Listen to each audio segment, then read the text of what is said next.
많은 그런 한 해가 됐으면 좋겠습니다. 우리 그리스도를 본받아라고 쓴 저자가 있습니다. 토마스 아켄피스라고 하는 저자인데요. 이 책은 참 흥미있게 읽었던 책이고 우리 존 웨슬리 목사님이 회심의 과정 속에 읽었던 그런 책이죠. 고전에 해당되는 그런 책입니다. 이 책은 그리스도를 무한히 성경의 근거에서 상상하고 그리고 그리스도를 모방하고 그렇게 살다 보면 나도 모르는 사이에 그리스도를 닮아져서 그리스도에 대한 깊은 체험을 할 수 있다. 가이드 해주는 그런 책이기도 합니다. 아켄피스는 그런 얘기를 합니다. 그리스도와 함께 하나님의 나라를 사모하는 사람은 많지만 주님의 십자가에 참여하는 사람은 사뭇 적다. 그리스도와 함께 즐거움에 참여하는 사람은 많고 잔치에 참여하는 사람은 많지만 그리스도와 함께 금식에 참여하는 사람은 적다. 그리스도와 함께 말씀에 참여하는 사람은 많지만 그리스도와 함께 기도에 참여하는 사람은 적다. 그러면서 성령 안에서 그리스도께서는 주님과 함께 고난에 참여하는 사람을 찾고 계신다. 여러분, 아켄피스가 찾고 있는 사람, 어쩌면 오늘 우리가 다루고 있는 오늘 본문에서 주인공으로 니고데모가 그런 인물이지 않을까 한번 들어보시면 그 인물일 거라는 생각에 공감이 있을 거라고 믿습니다. 지난 시간에 우리가 나눴던 말씀은 초막절 마지막 날 제8일에 이제 예수님께서 복음을 전하죠. 위대한 복음. 누구든지 목마르거든 내게로 와서 마시라. 나를 믿는 자는 성경의 이름과 같이 그 배에서 생수가 흘러 나오리라. 넘쳐 흘러 나오리라. 이 위대한 복음을 전합니다. 어쩌면 이건 모든 인류에게 선포한 말씀이기도 하고요. 오고 오는 모든 사람들이 제각기 목마른 영역이 있어요. 근데 예수님이 원하시는 그 생수, 영원히 목마르지 않는 그 생수를 우리가 마실 수 있다면 참 우리 물을 마시고 시원했을 때 그 시원함, 그걸 함께 우리에게 경험할 수 있을 텐데요. 출애굽 과정에 이스라엘 백성이 광야에서 목말라 죽기 직전에 모세가 호렙산 한 반석을 지팡이로 쳤을 때 물이 쏟아지게 되면서 이걸 패러디하고 이걸 프레임해서 주시는 말씀이었죠. 예수님은 곧 반석이시고 지팡이는 우리의 믿음의 각각의 지팡이이고 이 지팡이를 가지고 예수님께 간구하고 추구하고 부르짖고 이게 반석을 치는 것과 같은 거예요. 우리 기도죠. 기도. 그러면 예수 안에 준비된 생수, 성령입니다. 성령. 이 성령이 이상하죠. 성령은 불과 같고 성령은 뜨거운 거고 그런데도 이걸 마시면 성령은 마신다. 네. 우리 바울 사도도 마신다고 표현하잖아요. 성령은 영접한다 이런 게 아니에요. 성령은 마신다. 생수와 같기 때문에 성령을 받으면 답답한 게 해결되는 거예요. 안 보이던 세계가 보이고 영적 전쟁이 보이고 답답한 내 문제의 원인이 보이고 해법이 보이고 이런 것들이 우리에게 주어질 수 있다면 우리는 해갈되는 거죠. 자, 이쯤 되니까요. 유대인들 틈에는 여러 양상으로 벌어집니다. 반응을 한 거예요. 어떤 이는 저분이야말로 참 선지자다. 또 어떤 이는 저분이 그리스도다. 또 어떤 이는 그리스도가 어떻게 갈릴리에서 나오겠느냐? 진정한 메시아, 즉 그리스도는 베들레헴, 다윗의 후손으로 베들레헴에서 나오는 법이지. 이렇게 양상을 달리한 반응을 하고 있었어요. 이쯤에 여러분 32절에서 바리새인들이 성전을 지키는 수비대원들, 즉 아랫사람들, 하석들이라고도 하고 아랫사람들한테 저 예수 잡아와라. 이제 마음이 막 불이 나는 거예요. 예수님이 말하는 말 한마디 한마디가 자기들에게 막 부딪힘이 되고 충돌이 되니까 견딜 수 없는 거예요. 저거 잡아 죽이겠다. 하석들을 시켜서 저놈 잡아와라. 이렇게 시킵니다. 그리고 이제 오늘 본문에서 45절에서 저들이 빈손으로 그냥 와. 바리새인들이 이렇게 말합니다. 너희들 왜 안 잡아왔느냐? 왜 그냥 왔느냐? 추궁을 하는 거예요. 그래서 이 하석들, 즉 이 아랫사람들이 이렇게 대답합니다. 지금까지요 설교하는 사람 많았지만 저렇게 말하는 분은 처음이에요. 저렇게 설교하는 분은 처음 봤어요. 무슨 말이에요? 은혜 받았다는 얘기예요. 감동 받았다는 거예요. 너무 감동이 된다는 거예요. 은혜 받고 어떻게 체포해요? 내가 기분이 너무 좋아졌는데, 저분한테 내가 빚을 줬는데 어떻게 저분을 잡아와요? 나름대로요 그 은혜를 보고합니다. 그러니까요, 너희도 미혹됐느냐? 미혹됐느냐? 이러면서요 오히려 추문하고 저들을 책망합니다. 그러면서 한마디를 더 추가해요. 자, 그 하석들 뿐만 아니라 여기는 유대인, 예수를 그래도 마음이 흔들리는 사람들이 있었기에 저들을 향해서 이렇게 말합니다. 우리 당국자들, 산헤드린 공의의 실세들, 그리고 우리 바리새인들, 특징적으로 바리새인들은 율법 토라에 대해 전문가입니다. 성경에 대한 박사급되는 사람, 성경을 딸딸딸 외우고 그 의미까지 정확하게 아는 성경의 달인들. 야, 당국자들과 우리 바리새인들, 지금 바리새인이 말하는 거니까요, 하자는. 자, 우리들 중에는요 아무도 저 예수한테 미혹되지 않는다. 저 예수한테 미혹되고 있다는 말은 여러분들은 무식해서 그런 거야. 그 무지와 무식이 저 사람에게 미혹된 것이라면 여러분은 저주받은 거야.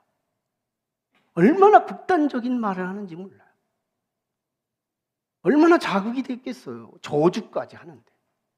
자, 이쯤에서요 이 바리새인이 한 말을 한번 뜯어볼 필요가 있습니다. 과연 이게 본인이 있는 말인가? 사실인가? 어떤 기준과 잣대는 정확한가? 뜯어볼 필요가 있어요.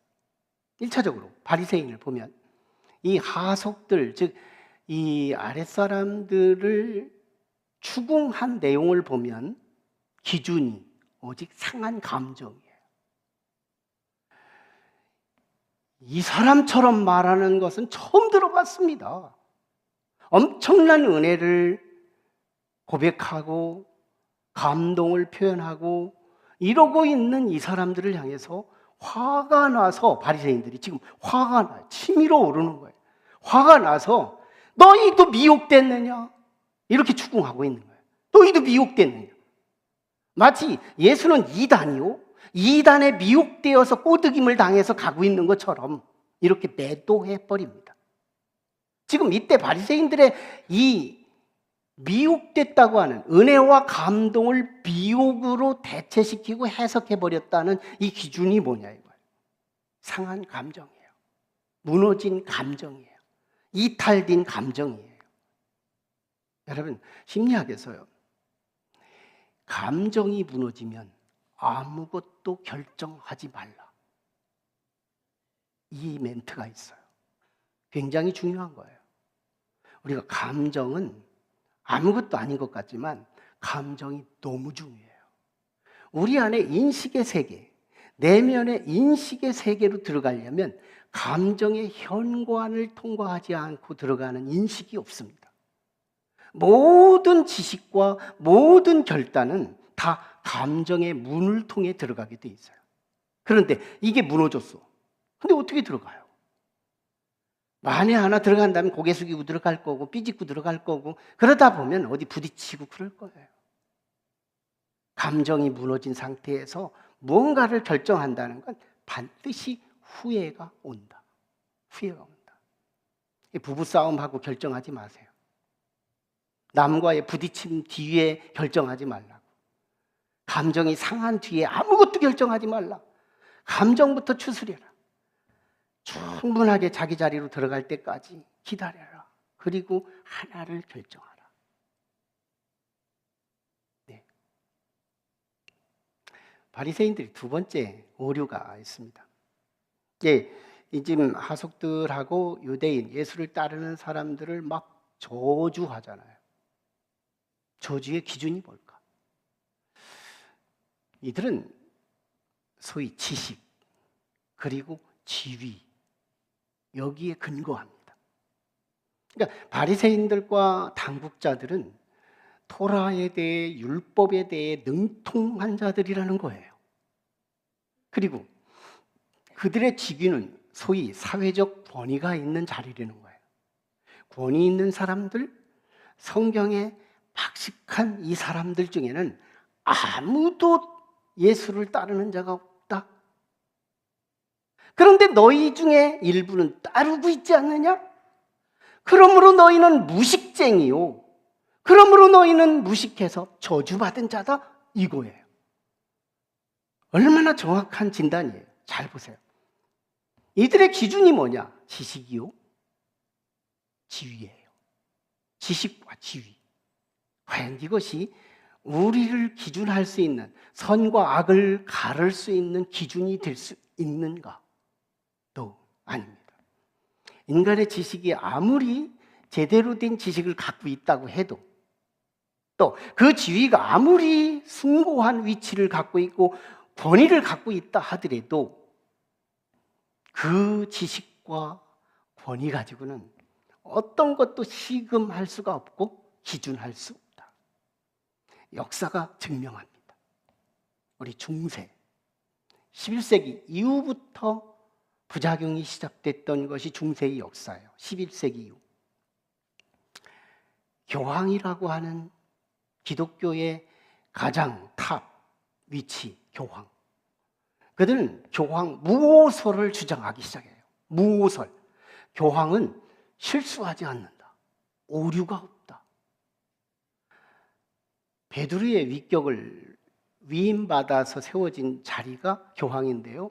이 무오설을 근거해서 그가 무소불위의 권위를 휘두른 역사가 증명하는 거예요. 보세요. 11세기에 카노사의 굴욕이라고 해서 하일리 4세가 글레고리 7세 교황으로부터 폐위를 시켜버립니다. 황제를 폐위해요. 교황이. 교황은 하나님, 신권, 무하니까 하나님이 왕을 폐위시킨 역사, 로마의 역사예요. 그런 일들이 로마 시대에는 있었습니다. 그지? 대표적인 것이 1077년도에 카노사의 굴욕이라는 것이 생기는데요. 눈이 가득이 옵니다. 황제를 폐위시키니까 황제가 자기 자리를 찾으려고 이 글레고리 7세 교황이 카노사의 섬에 머무르고 있는데 거기를 일부러 찾아가요. 그리고 맨발로 3일 동안을 석고 대죄합니다. 잘못했다고. 용서해달라고. 황제가 교황에게. 그 정도로 무수무리를 휘둘렀던 역사예요. 자, 근데요. 그 교황의 무호설이 만들어낸 작품이 뭐냐? 연옥설이에요. 연옥설로 만들어낸 교리가 뭐냐? 면죄부예요. 면죄부. 이게 성경도 없는 것을 만들어내기 시작하면서 또 하나의 성경이 나온 겁니다. 이걸 가지고요. 부당한 물질을 착취하고 그리고 얼마나 많은 생명들이 희생되고 얼마나 많은 생명들이 노예로 끌려갔는지 몰라요. 이게 십자군 전쟁이에요. 면죄부 판매. 특별히 십자군 전쟁 중에는 9살 배기 어린이 병사들도 있었어요. 그들이 나가서 뭐 해요? 칼 잡고. 싸워 이기려고? 너 아니에요. 면죄부 때문입니다. 우리 아버지가 예수 안 믿고 지옥 갔다는 게 괴로워요. 그래서 내가 차라리 9살 배기라도 내가 나가서 참전해서 죽으면 우리 아버지가 천국 간다는 거예요. 나는 예수를 믿었으니까. 나도 천국 가고 아버지도 천국 가고. 이렇게 거짓된 교리로 그 무소불위의 그 자리로 인권으로 신권을 빙자해서 사람들을 유린하고, 그러다가 지중해 배 타고 지나가다가 해적을 만나 그들에 의해서 어린아이들이 노예로 팔려가고, 얼마나 비극의 역사들이 일어나는지 몰라요. 또 그래서 1517년 10월 31일 마틴 루터, 그 이전에도요 평신도들도 개혁해야 된다고 아우성치던 시대였어요. 근데 아무도 이 교단의 교세가 무서워서, 출교당할까 봐, 정죄당할까 봐 무서워서 아무도 대들지 못해. 마틴 루터 용기를 다해서 종교개혁을 단행합니다. 그때 캐치플레이 내놓은 게 뭐냐? 솔라 스크립추어, 오직 성경. 사람의 감정 아닙니다. 사람의 지식 아닙니다. 사람의 직위 아닙니다. 오직 성경만 시금할 수 있고 성경만 기준할 수 있습니다. 이게 종교개혁의 용기였고 기준이었어요. 여러분, 이 성경이 얼마나 진리인지, 이 성경만이 유일한 진리다. 그 종교개혁을 하는데요, 성경을 성도들이 가지고 있지 않으니까 씨도 안 먹히는 거예요. 그래서 열심히 번역부터 시작했던 것이 종교개혁의 시작입니다. 얼마나 중요한 일이었는지요. 근데요, 성경의 사람 하나가 오늘 본문에 놀라운 반전과 함께 출연하는 인물이 나옵니다. 여러분 보세요. 바리새인이 얼마나 속단하는지. 우리 바리새인 중에는, 우리 당국자 중에는, 72명의 사내들인 공회 회원 중에는 아무도 예수에게 미혹되는 자가 없습니다. 속단, 단언, 큰 소리 치고 있는 바리새인들이 얼마나 단언하고 있는지 몰라요. 자, 그때 누가 나오는지 알아요? 니고데모가 툭 튀쳐나오며 항변합니다. 항변. 니고데모가 누군데요? 바리새인이거든요. 니고데모가 누군데요? 사내들인 공회 회원이거든요. 니고데모가 누군데요? 당국자들이거든요. 그 중에 하나가 니고데모가, 여기서 51절에서 용기 있게 말합니다. 우리 율법은 그 사람의 행위를 알아보지도 않고 정죄하는 일이 있습니까? 이렇게 항변하는 거예요. 이때요, 이 지금 바리새인 얼마나 속단하고 얼마나 큰 소리치고 있을 때 시쳇말로 쪽팔리는 일이 벌어진 거예요. 이 니고데모로부터 한 방 얻어 맞은 거예요. 우리 중에는 아무도 박식하기 때문에, 성경을 다 알고 있기 때문에, 성경을 완전 스캔한 사람이기 때문에 속단하고 있는 그들 중에, 그 중에 하나가 뛰쳐나오면서, 어떻게 우리 율법은 그 사람의 행위를 알아보기도 전에 그를 정죄할 수 있습니까? 이 말은요, 그 사람이 기소되었다면 그 사람의 잘못에 대해서 사실 여부를 조사하기도 전에 판정을 내릴 수 있습니까? 이 말인 거예요. 지금 니고데모가 다시 한 말을 다시 풀면 이런 말입니다. 우리는 율법의 수호자라고 하면서, 바리새인이니까요, 당국자들이니까요, 율법의 수호자, 율법을 지키는 자라고 하면서 율법의 가장 아랫단계인, 가장 기초도 안 되는 이것도 안 합니까? 이 말인 거예요. 얼마나 쪽팔리는 일인 거예요. 그래서 바리새인요, 엄청나게 당황합니다. 너무 당황하지 않겠어요? 자신의 정복을 찔러버렸으니까. 너무 당황한 나머지, 당황했을 때는 침묵하라. 차라리 감정이 흔들리는 시점이니까요. 당황했으면 침묵하라. 침묵하는 사람이 훨씬 더 무서워요. 교통사고 났을 때 말 많이 하는 사람 안 무서워요. 침묵하면서 그래요. 말 한마디 아끼면서 결정적인 생각한 말 한마디 툭툭 내뱉는 사람, 경찰보다 무서운 거 몰라요? 바리새인들 얼마나 지금 조급한지 몰라요. 당황한 나머지. 너도 갈릴리 사람이냐? 니고데모가 갈릴리 사람이 아닌 줄 알거든요. 유대 사람인 줄 알고 있거든요. 알고 묻는 거예요. 억하심정입니다. 억하심정. 당황하니까 실론하는 거예요. 찾아봐라, 찾아봐라. 갈릴리에서 선지자가 나온 적 있느냐? 없다 이거예요. 갈릴리에서는 선지자가 나오지 않다. 계속 말 던지는 말 한마디 한마디마다 실언하고요, 실수하고요, 사실에 근거도 안 되는 말만 쏟아내고 있습니다. 니고데모 유대 사람입니다. 갈릴리 사람 아니거든요. 그리고 갈릴리에서 얼마나 많은 선지자들이 나왔어요. 요나가 갈릴리 사람이에요. 호세아가 갈릴리 사람이에요. 엘리사가 갈릴리 사람이에요. 엘리야가 갈릴리 사람이에요. 소위 소선지자들, 이름이 무명한 선지자들이 갈릴리에서 나왔다면 그것도 이해해요. 근데 기라성 같은 대선지자들이, 불의 사자들이 다 갈릴리에서 나온 거예요. 지금 당황하니까 사실관계도 분석도 없이 그냥 쏟아내버리고 마는 거예요. 그럼 관건은 니고데모예요. 니고데모가 어떤 사람인데요?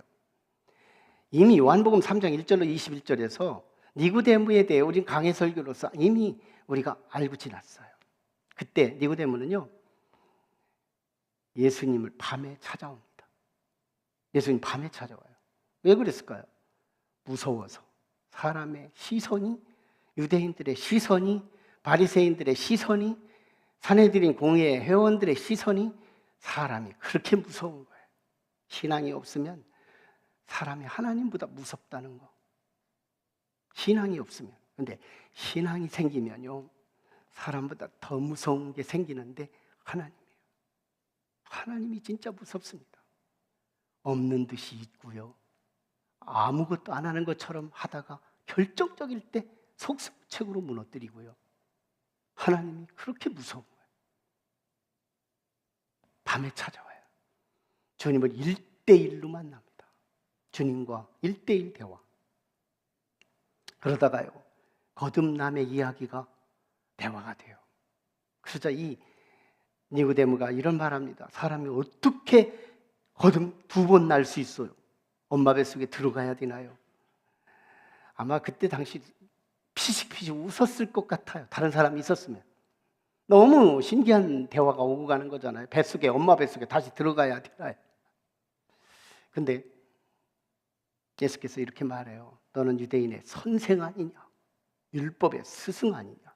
근데 왜 그것도 모르느냐? 육신으로 난 것은 육이요, 영으로 난 것은 영이니 성령으로 난 사람은 거듭난 것이다.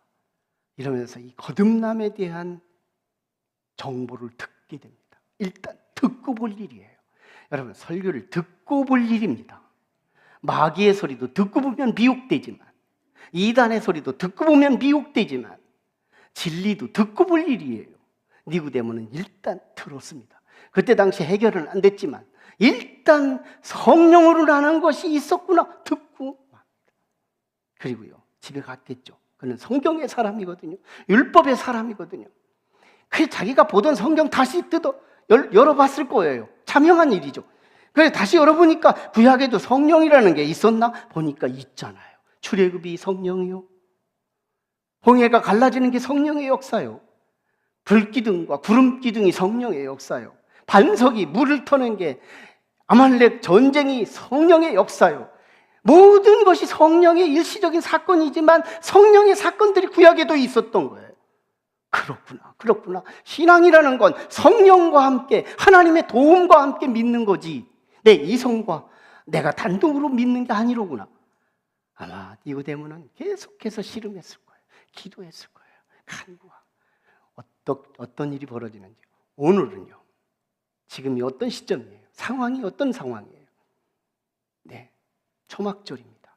유대인들, 해외에 있던 사람들, 외국에 갔던 사람들까지 다 모아진 예루살렘의 인파들이 그렇게 많은데 공개적으로 자기의 굴레였던 이 사내들인 공의회 회원들이 불을 켜고 바라보고 있는 가운데 이때 50절에 놀라운 항변을 외칩니다. 공개적이에요. 이거요, 죽으면 죽으리다. 죽으면 죽으리다.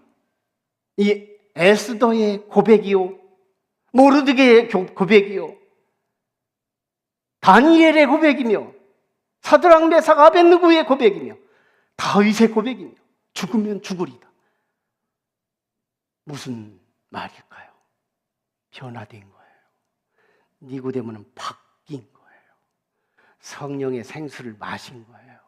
해갈된 거예요. 은혜가 차오른 거예요. 깨닫기 시작한 거예요. 그는 성령의 사람이 된 겁니다. 이제는 사내들인 공회가 탈퇴를 명령해도 두렵지 않아요. 이제는 유대교로부터 출교를 당해도 두렵지 않아요. 이참에 내가 할 일이 있다. 이참에 내가 할 일이 있다. 여기서요, 한 도식을 생각해 봐요. 예수님은 앞으로 6개월 뒤에 죽어야 합니다. 이것이 하나님의 뜻이에요. 그날이 6월절이에요. 이날이 하나님의 시간입니다. 6개월 남았어요. 근데 유대인들은 지금 죽이고 싶어 합니다. 지금 그의 권세를 가지고 그의 실세를 가지고 지금 죽이려고 해요. 현의 실세는 지금 죽이려고 하고 하나님의 실세는 6개월 뒤에 죽어야 해요. 그 사이에 누가 있느냐? 니고데모가 있는 거예요. 니고데모는 어떤 역할을 하느냐? 예수님의 6개월 시간을 연장시키는 시간잡이 역할을 합니다. 시간잡이. 시간을 벌어주는 거예요. 예수님의 그 6개월이 어떤 시간이냐? 예수님이요, 그때 당시 추수할 것은 많되 추수할 일꾼이 적다고 제자들 보고 중보기도를 부탁했던 시점이에요. 주님은요, 계속 유대인들에게 찾아가 복음을 전하는 시간입니다. 이 급사라기 같은 시간. 얼마나 많은 사람이 예수님의 직접 복음을 들었을까요? 그 역할을 누가 했을까요? 니고데모가 합니다. 예수님의 시간 딜레이, 시간잡이 역할을 니고데모가 하고 있다는 거예요.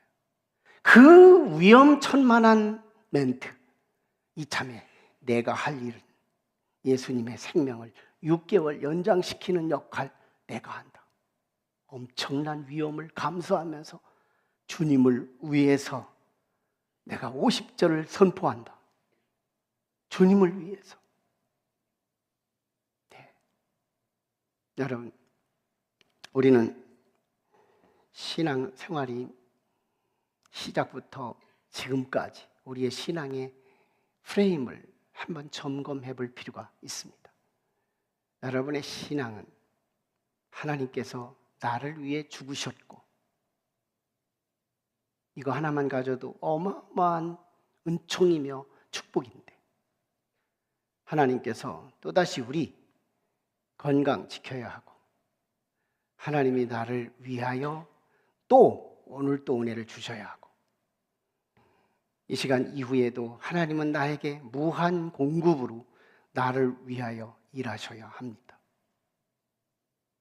만에 하나 어느 한 순간에 하나님이 나를 위해 아무것도 하지 않는다는 공백감을 느끼면 우리는 하나님께 여지없이 서운합니다. 혹시 하나님 안 살아계신가? 하나님 없는 건 아닐까? 우리가 자아도취에 빠진 거 아닐까? 광신 아닐까? 한없이 의심을 합니다. 왜 우리는 예수를 믿으면서 계속 목마른 거죠?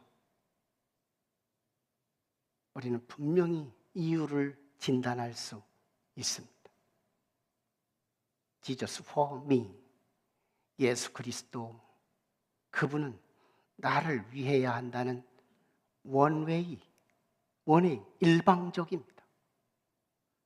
나는 주님을 위해서 아무것도 안 해도 되고 그저 한다면 고작 와서 예배 한번 드리는 거고, 주님은 나를 무한 계속 수고하셔야 되는 구조. 이게 진짜 관계일까요? 우리 한번 따져볼 필요가 있어요. 우리 집에서 부부가 원웨이 관계가 있다면 머지않아 이혼을 선언할지도 몰라요. 부부는 언제나 원웨이가 아니에요. 쌍방입니다. 나는 너를 위하고 너는 나를 위하고, 서로 위하고 위하는 과정 속에 사랑이 발전되고 커가는 거예요. 가족 관계가 다 그렇고요. 친구 관계가 다 그렇고요. 이웃과의 관계가 다 그렇습니다. 원웨이 관계는 아무도 없습니다. 원웨이 관계가 있다면 그건 관계가 없는 것이죠. 관계가 없는 거예요. 그런데 우리는 신앙은 이러고 있어요. 주님은 나를 위해 무한 공급자, 나는 주님을 위해 아무것도 하지 않는 자. 그러다가 주님이 어쩌다가 끊어진 것을 느끼면 섭섭하고 주님을 배신하고 주님을 믿지 않고 싶어지는 충동이 우리에게 밀려옵니다. No, 아니에요. 바꿔야 합니다. For him, for Jesus. 주님 위하여. 내가 주님을 위하여. 내가 주님을 위한다고 할 때 그건 헌신이며 주님을 위해 사역하는 것이며 주님을 위해 희생하는 것이지만 이건 구원의 조건 아닙니다.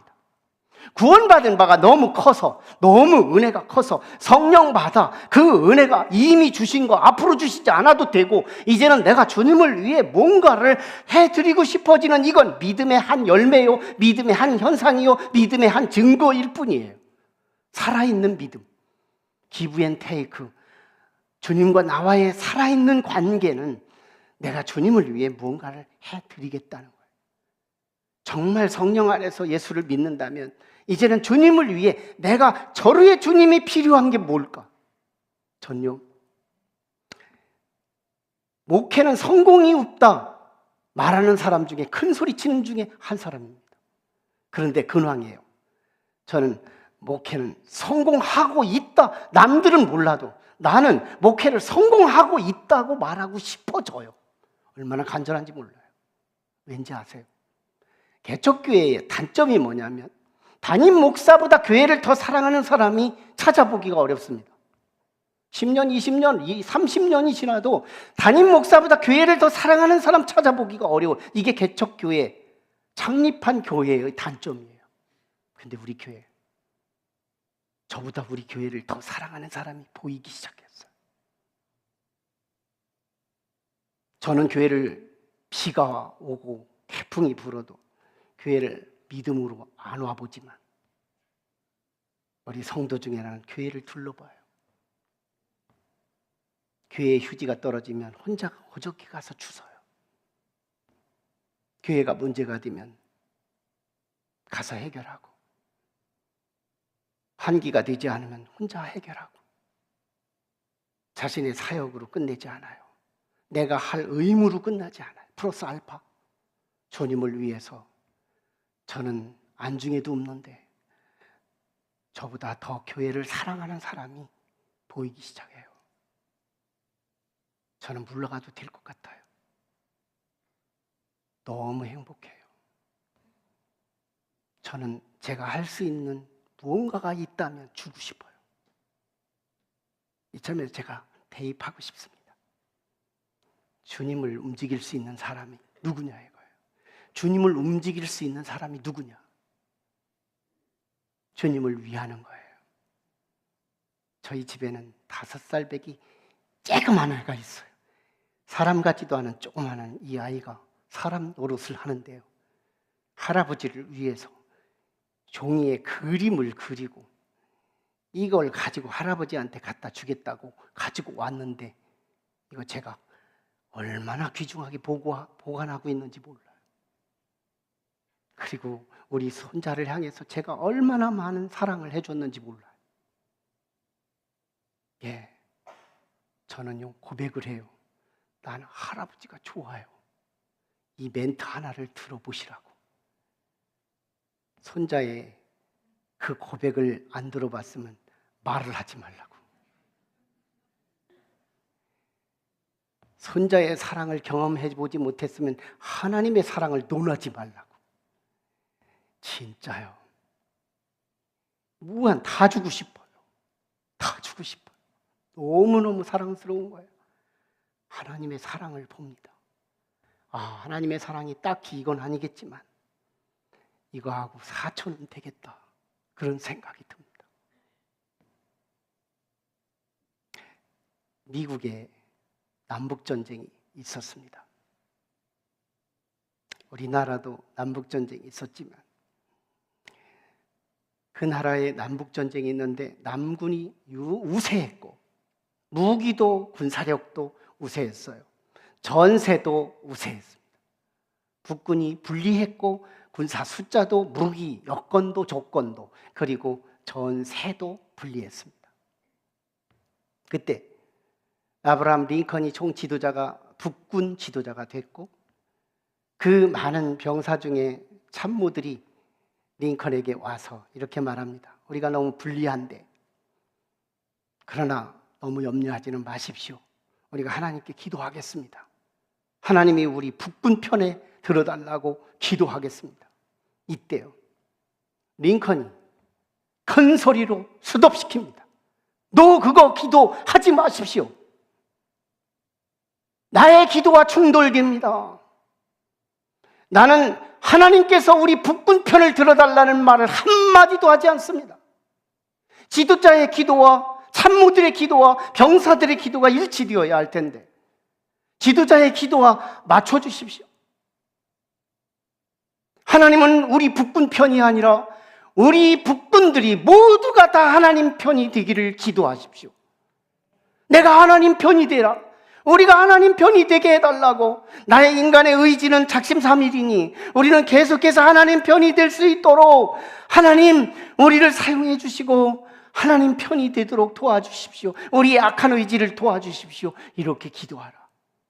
그런데 놀랍게도요 전세는 뒤집어집니다. 북군의 승리, 역사는 기념하고 있습니다. 이길 수 있는 전쟁이 아니었는데도 하나님은 북군 편으로 승리하게 하신 거예요. 놀라운 비밀입니다. 하나님을 움직일 수 있는 사람, 그가 누구냐? 그 중에 한 사람, 72명이 필요치 않습니다. 사내들인 공의의 72명 모두가 만장일치로 그가 주님의 편에 서지 않아도 됩니다. 그 중에 한 사람. 오늘 우리 교회도 마찬가지일 거예요. 성령께서 이 말씀을 함께 듣게 하시는 중에 그 중에 한 사람만 주님을 위하여 for him. 이제는 내가 주님을 위하여 내가 신앙하겠다. 그 위한다는 게 뭘까요? 처음에 우리가 서주에서 말씀한 것처럼 아켄피스가 말한 것처럼 주님과 함께 잔치집에 갈 사람은 많지만 주님과 함께 금식할 사람은 부족하고 주님과 함께 말씀을 듣는 자는 많지만 주님과 함께 기도에 참여하는 자는 적고. 여러분, 교회는 수십 년 다녔지만 11조 하나도 못하고 충격이라도 진리이기 때문에 우리는 어쩔 수 없는 거예요. 여러분이 듣고 안 듣는 건 여러분의 자유입니다. 안 들을 사람은 여전히 안 듣더라고요. 상관없습니다. 그렇지만 진리는 마찬가지예요. 주님을 위한다는 그것이 뭘까요? 우리는 각각의 휴지 하나라도 주님을 위해 주어줄 수 있는 것, 그게 너무 과하다면, 그게 너무 무리가 된다면 우리 선에서 내가 할 수 있는 주님을 위한 그 고민, 창조적인 아이디어, 내가 주님을 위해서 뭘 할 수 있을까? 아마 이 태도만, 자세만 바뀌어도 주님은 그 가슴에서 은혜의 주머니가 부풀기 시작할 겁니다. 주님을 움직이는 사람은 그 중에 한 사람, 니고데모 같은 그 한 사람, 오늘 이 자리에도 필요합니다. 기도하시죠. 우리 함께 같이 기도할 때, 하나님, 우리 간절히 기도합니다.